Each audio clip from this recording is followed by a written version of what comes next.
السلام علیکم ورحمۃ اللہ وبرکاتہ۔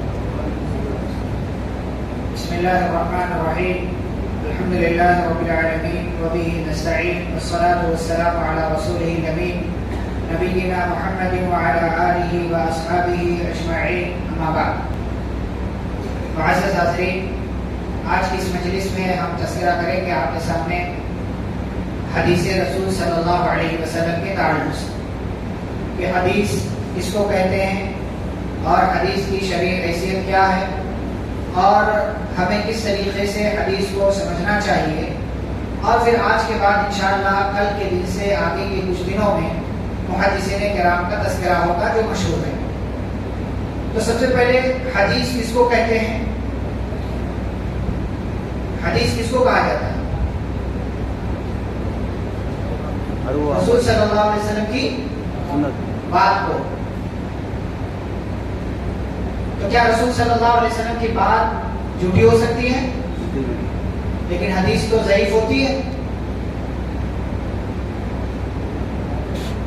آپ کہہ رہے ہیں حدیث نبی صلی اللہ علیہ وسلم کی بات کو کہتے ہیں، تو کیا نبی کی بات کمزور، جھوٹی، منکر، غلط ہو سکتی ہے؟ لیکن حدیث تو بعض جھوٹی روایتیں بھی ہیں، بعض ضعیف روایتیں بھی ہیں، من گھڑت روایتیں بھی ہیں، تو پھر آپ کیا کہیں؟ حدیث کہتے ہیں جس چیز کی نسبت رسول اکرم صلی اللہ علیہ وسلم کی طرف کی جائے، جس چیز کو نبی سے جوڑا جائے، چاہے وہ بات ہو، کام ہو یا تقریر ہو، اس کو حدیث کہا جاتا ہے۔ اب وہ جوڑا جانا وہ صحیح بھی ہو سکتا ہے اور غلط بھی ہو سکتا ہے۔ اب جو صحیح ہے وہ نبی کی بات ہے، نبی کا قول ہے، لیکن جو غلط ہے وہ نبی کا نہیں ہے، وہ کسی اور کا ہے، بس خالی نسبت رسول اکرم صلی اللہ علیہ وسلم کی طرف کر دی گئی، اس کو جوڑ دیا گیا۔ جیسے مجھ سے کسی چیز کو جوڑ دیا جائے کہ یہ چیز فلاں کا ہے یا یہ چیز فلاں کی ہے، تو اب وہ نسبت صحیح بھی ہو سکتی ہے اور غلط بھی ہو سکتی ہے۔ ہو سکتا ہے کہ وہ میرا گھر ہو سکتا ہے کہ وہ میرا گھر نہ ہو۔ یہ جاننے والے کے جو بول رہا ہے اس کے اوپر ڈیپینڈ کرتا ہے کہ وہ صحیح بول رہا ہے کہ غلط بول رہا ہے۔ ایسے ہی حدیث کہتے ہیں جس چیز کو جوڑا جائے نبی سے، جس چیز کی نسبت نبی کی طرف کی جائے، چاہے وہ بات ہو یا کام ہو یا کوئی اور کسی اور طرح کی چیز ہو، اب یہ نسبت جھوٹی بھی ہو سکتی ہے اور صحیح بھی ہو سکتی ہے۔ صحیح ہے تو وہی نبی صلی اللہ علیہ وسلم کی اصل بات ہے، اور اگر وہ جھوٹی ہے تو کسی اور کی بات ہے۔ حدیث کو اور بھی ناموں سے جانا جاتا ہے، جیسے ہم اسے سنت بھی کہتے ہیں، آثار رسول بھی کہتے ہیں، اور بہت سارے نام جو ہیں کتابوں میں موجود ہیں۔ اب حدیث رسول صلی اللہ علیہ وسلم کی حیثیت کیا ہے؟ تو دیکھیں، جیسے ہم قرآن کو مانتے ہیں، جیسے قرآن کو ماننا ضروری ہے، ویسے ہی حدیث کو بھی ماننا ضروری ہے۔ اگر کوئی بندہ قرآن کو تو مانے لیکن حدیث کا انکار کر دے، وہ مسلمان نہیں ہے، وہ منکر حدیث مانا جائے گا، وہ منکر رسول مانا جائے گا۔ تو جیسے قرآن کی حیثیت ہے ویسے ہی حدیث کی بھی حیثیت ہے۔ قرآن کو بھی اللہ نے نازل کیا ہے اور حدیث کو بھی اللہ نے نازل کیا۔ وَمَا يَنْطِقُ عَنِ الْهَوَىٰ إِنْ هُوَ إِلَّا وَحْيٌ يُوحَىٰ۔ نبی اپنی طرف سے کچھ نہیں کہتے، جو کہتے ہیں وہ وحی ہوتی ہے۔ پھر قرآن میں اور حدیث میں فرق کیا ہوا؟ قرآن کے جو الفاظ ہیں، قرآن کی جو بات ہے، وہ سب اللہ کا ہے۔ قرآن کے الفاظ بھی اللہ کے اور قرآن کی باتیں بھی اللہ کی، لیکن حدیث جو ہے وہ ضروری نہیں ہے کہ وہ الفاظ اللہ ہی ہو۔ بات تو اللہ کی ہے، بات اللہ کی طرف سے آئی ہے، لیکن ضروری نہیں ہے کہ وہ الفاظ بھی اللہ کے ہوں۔ جبریل امین علیہ السلام کو اللہ نے حکم دیا تو جبریل نے اپنی طرف سے الفاظ اس کو بنا کر کے نبی کو بتا دیا، یا جبریل نے نبی صلی اللہ علیہ وسلم کو بتایا تو نبی نے اس کو اپنے الفاظ میں صحابہ کے درمیان پیش کر دیا۔ تو یہ قرآن اور حدیث میں کیا فرق ہے؟ قرآن کے الفاظ، قرآن کی بات دونوں اللہ کے ہیں، اور جیسا لوح محفوظ میں تھا ویسا ہی اتارا گیا۔ لیکن حدیث کس کو کہتے ہیں کہ حدیث بھی اللہ کی طرف سے آتی ہے، بات اللہ کی ہوتی ہے، لیکن الفاظ کبھی اللہ کے ہوتے ہیں، کبھی جبریل کے ہوتے ہیں، کبھی محمد صلی اللہ علیہ وسلم کے ہوتے ہیں۔ یہ دونوں میں فرق ہے۔ ایسے ہی ایک فرق یہ ہے کہ قرآن کی آپ تلاوت کر سکتے ہیں، اس پر آپ کو ثواب ملے گا، لیکن جیسے قرآن کی تلاوت کرتے ہیں ویسے ہی آپ حدیث کو لے کر کے بیٹھ جائیں گے، خالی پڑھتے چلے جائیں، سوچیں آپ کو ثواب ملے گا تو نہیں ملے گا۔ صرف ریڈنگ کرنے پر ثواب آپ کو نہیں، اس کو سمجھنے پر، اس میں لگے رہنے پر ثواب ملے گا۔ لیکن جیسے قرآن کے صرف الفاظ پڑھنے پر آپ کو ثواب ملتا ہے، ایسے حدیث کے صرف الفاظ پڑھنے پر آپ کو ثواب نہیں ملے گا۔ اسی کو کہتے ہیں وحی مطلوب، وحی غیر مطلوب۔ وحی مطلوب یعنی قرآن جس کی تلاوت کی جاتی ہے، اور وحی غیر مطلوب یعنی حدیث جس کی تلاوت نہیں کی جاتی ہے۔ قرآن کو آپ نماز میں پڑھ سکتے ہیں، لیکن حدیث کو آپ نماز میں نہیں پڑھ سکتے، یہ بنیادی فرق ہے۔ لیکن یاد رہے دونوں کی حیثیت برابر ہے، دین کے معاملے میں دونوں کی حیثیت برابر ہے۔ اگر آپ نے یہ سوچا قرآن کو اوپر رکھ دے اس کے بعد حدیث ہے تو بات نہیں، ساتھ میں رکھنا پڑے گا، قرآن اور حدیث، قرآن یا حدیث نہیں، پہلے قرآن پھر بعد میں حدیث نہیں، پہلے قرآن اور حدیث دونوں ساتھ میں۔ کسی بھی مسئلے کو جب ہم سمجھیں گے تو صرف قرآن میں دیکھ کر کے نہیں سمجھیں گے کہ پہلے قرآن میں دیکھتے ہیں پھر حدیث میں دیکھیں گے۔ بھائی یہ معاملہ ہے، یہ مسئلہ ہے، ہو سکتا ہے قرآن میں ہو سکتا ہے حدیث میں ہو سکتا ہے دونوں جگہ ہو، تو دونوں چیزوں کو ہم دیکھ کر کے سمجھ کر کے پھر کسی فیصلے پر ہم پہنچیں گے۔ تو یہ ایک چیز۔ اچھا، اس میں ایک اور چیز یہ ہے کہ جیسے قرآن محفوظ ہے ویسے ہی حدیث بھی محفوظ ہے، جیسے قرآن محفوظ ہے ویسے ہی حدیث بھی محفوظ ہے۔ اگر قرآن کو ہم محفوظ مانیں لیکن حدیث کو محفوظ نہ مانیں تو گویا کہ ہم قرآن کا انکار کرتے ہیں، اس لیے کہ قرآن کی تفسیر کیا ہے؟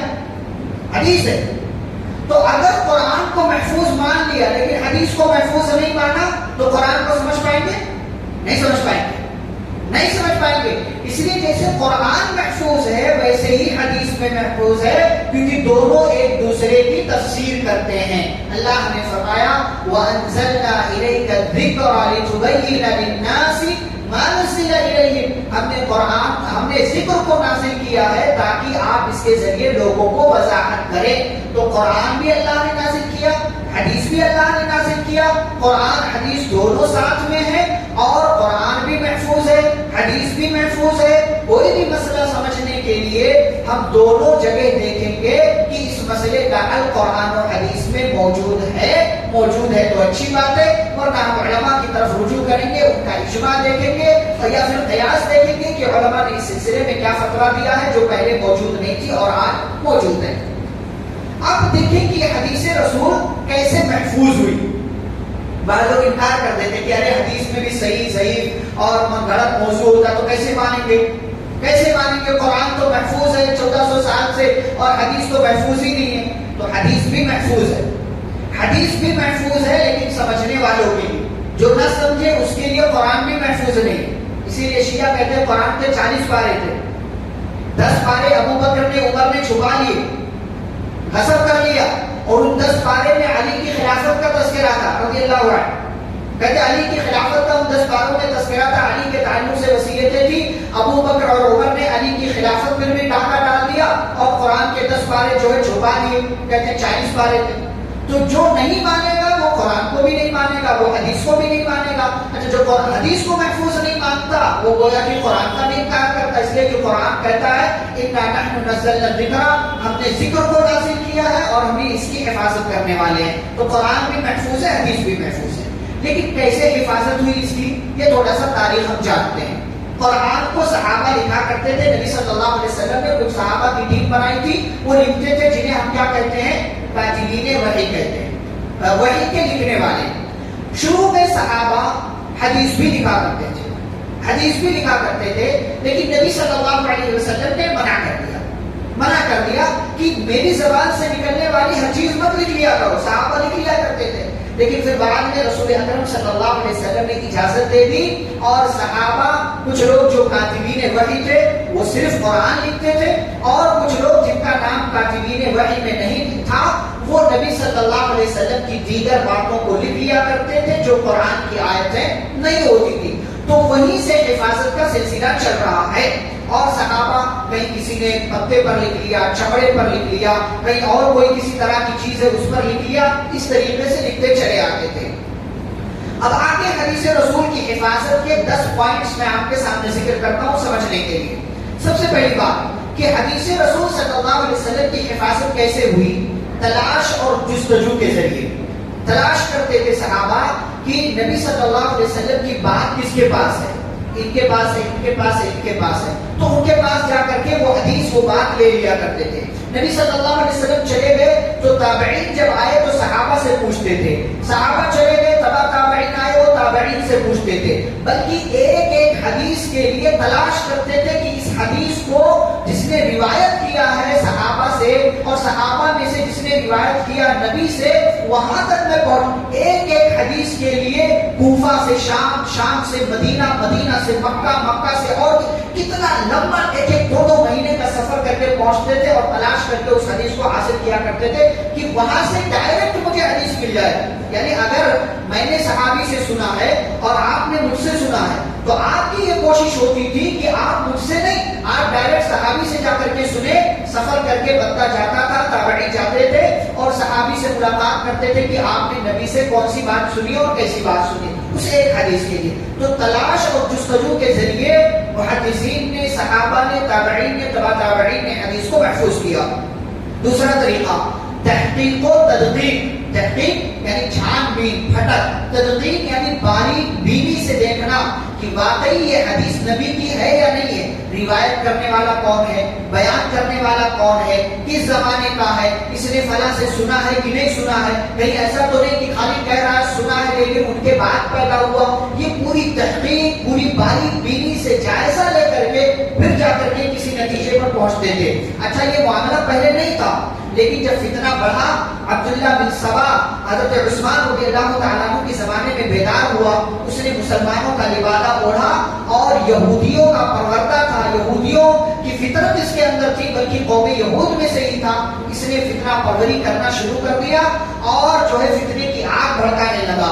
نتیجہ یہ ہوا اسی کی سازشوں سے حضرت عثمان رضی اللہ تعالیٰ عنہ شہید ہوئے اور پھر اسی کے کہنے سے شیعان علی کا فرقہ وجود میں آیا، خوارج کا فرقہ وجود میں آیا، اور حضرت علی رضی اللہ تعالیٰ عنہ کو شیعوں نے اللہ کے مقام تک پہنچا دیا اور علی رضی اللہ تعالیٰ عنہ کی اتنی فضیلتیں بیان کی کہ اتنی فضیلتیں نبی صلی اللہ علیہ وسلم نے بھی بیان نہیں کی تھی۔ تو اس کی کوششوں سے فتنہ بھڑک اٹھا۔ جب فتنہ بھڑکا تو صحابہ نے لوگوں سے پوچھنا شروع کر دیا کہ یہ بات آپ نے کہاں سے سنی۔ پہلے کیا ہوتا تھا، کسی صحابی نے کہہ دیا، کسی نے نبی کا حوالہ دے کر کے کوئی بات کہہ دی، مان لیتے تھے، لیکن جب فتنہ بڑھ گیا تب فتنے کے بعد لوگوں نے پوچھنا شروع کر دیا کس سے سنے ہو، کہاں سنے ہو، کب سنے ہو، کس مجلس میں سنے ہو، کتنا سنے ہو، واسطہ کیا ہے، کب گئے تھے، سب یہ پوری بات چھان پھٹک کر لے لیا کرتے تھے۔ اس طریقے سے حدیث محفوظ ہو گئی اور صحابہ سے تابعین اور اس کے بعد کے زمانے تک پہنچ گئی۔ تیسرا طریقہ حفظ حدیث کا، حدیث کو یاد کرنے کا۔ نبی صلی اللہ علیہ وسلم کے زمانے میں صحابہ نے حدیثیں یاد کی اور صحابہ کی میموری، ان کا دماغ بڑا شارپ تھا، بڑا تیز تھا، وہ یاد کر لیا، نبی بولتے تھے یاد ہوتا تھی، نبی بولتے تھے یاد۔ دیکھیں کتنے صحابہ ایسے ہیں کہ ان کو لکھتے نہیں تھے بعض صحابہ کئی جگہوں پر، لیکن ان کو یاد ہوتی تھی وہ حدیث۔ اور بعد میں آپ دیکھیں تابعین کا زمانہ آیا، تبع تابعین کا زمانہ آیا، ہم محدثین کا تذکرہ کریں گے تو آپ حیران ہو کہ محدثین کو 1 لاکھ حدیث زبان یاد ہوتی تھی، 1 لاکھ 2 لاکھ حدیث زبان یاد ہوتی تھی۔ اس میں ان کو پہچان بھی ہوتی تھی کہ اس میں سے کون سی صحیح والی ہے، کون سی ضعیف والی ہے اور کون سی نبی کے واسطے سے آئی ہے، کون سی کسی نے اپنی طرف سے بیان کر دیا، یہ سب کچھ ان کو یاد ہوتا۔ تو حدیث یاد کر کے انہوں نے نبی صلی اللہ علیہ وسلم کی حدیث کو محفوظ کیا۔ چوتھا طریقہ مذاکرہ حدیث۔ مذاکرہ یعنی آپس میں گفتگو کرنا، میں نے نبی سے یہ سنا ہے تو وہ صحابی کہتے تھے میں نے یہ سنا ہے، پھر یہ تابعین کا زمانہ آیا تو تابعین نے کہنا شروع کر دیا ہم نے فلاں صحابی سے ایسا سنا ہے، وہ کہتے تھے ہم نے فلاں صحابی سے ایسا۔ تو یہ مذاکرہ ہوتا تھا، علمی گفتگو ہوتی تھی۔ علمی گفتگو کے ذریعے کیا ہوتا تھا، ایک حدیث کئی لوگوں تک پہنچتی تھی، وہ کئی لوگوں تک پہنچتی تھی تو پتہ چل جاتا تھا یہ والی حدیث جو ہے ڈائریکٹ آئی ہوئی ہے اور یہ والی انڈائریکٹ آئی ہوئی ہے تو سمجھنا آسان ہو جاتا تھا کہ کون سی حدیث صحیح ہے اور کون سی حدیث بندہ اپنی طرف سے بیان کر رہا. پانچواں طریقہ حدیث پر عمل کر کے.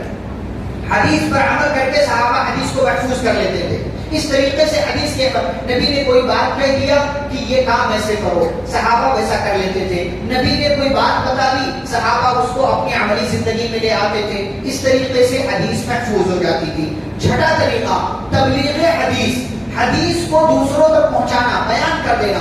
مجلس لگتی تھی، شاگرد بیٹھتے تھے، اسٹوڈنٹس بیٹھتے تھے، صحابہ حدیث بیان کر دیتے تھے. کسی کی مدینہ میں مجلس لگی ہے، کسی کی مکہ میں، کسی کی کوفہ میں، کسی کی شام میں، کسی کی دمشق میں، کسی کی بصرہ میں، کسی کی اور کہیں، کسی کی اور کہیں. صحابہ کی مجلسیں لگتی تھی، وہ حدیث بیان کر دیتے تھے، حدیث کی تبلیغ کر دیتے تھے، اور یہ سلسلہ چلتا رہا جو ہے نسل در نسل، اور ایک کے بعد دوسرے لوگ کرتے رہے. اور اسی طریقے سے ساتواں طریقہ روایت کو پڑھنے پڑھانے میں احتیاط کرنا. جب روایت کو حدیث کو بیان کرتے تھے نا تو احتیاط کے ساتھ بیان کرتے تھے. ایسا نہیں ہے کہ شاید ایسا نبی نے کہا تھا، نہیں. ہمارے یہاں لوگ کیا ہے، شاید میں نے ایسا کہیں پڑھا ہوں، شاید میں نے علماء سے ایسا سنا ہوں، شاید میں نے ایسا فلاں کتاب میں پڑھا ہوں. یہ شاید کیا، دین کے معاملے میں شاید صحابہ احتیاط کرتے تھے. محدثین احتیاط کی جتنی بات ہم کو نبی کے واسطے سے معلوم ہوئی اتنا ہی بیان کریں. جب یہ احتیاط انہوں نے کیا تو اس احتیاط کے ذریعے انہوں نے حدیث کو محفوظ کر دیا.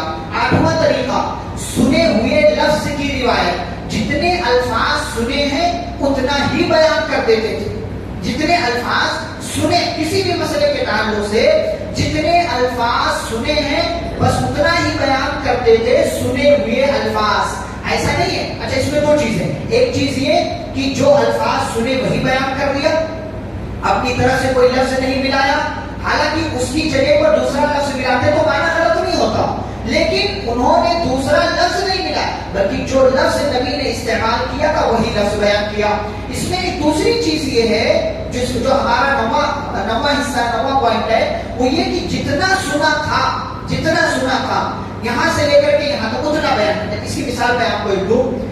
سترہ والی حدیث ہے، نبی صلی اللہ علیہ وسلم نے فرمایا کہ اگر کوئی بندہ نمازی کے آگے سے گزر جائے تو اس پر کتنا گناہ ہے اس کو اندازہ نہیں ہے. وہ وہاں پر 40 ٹھہرنا گوارا کر لے گا لیکن گزرنا گوارا نہیں کرے گا. اب 40 کیا، 40 دن، 40 سال، 40 مہینے، یہ حدیث میں جو روایت کرنے والے ہیں انہوں نے ذکر نہیں کیا.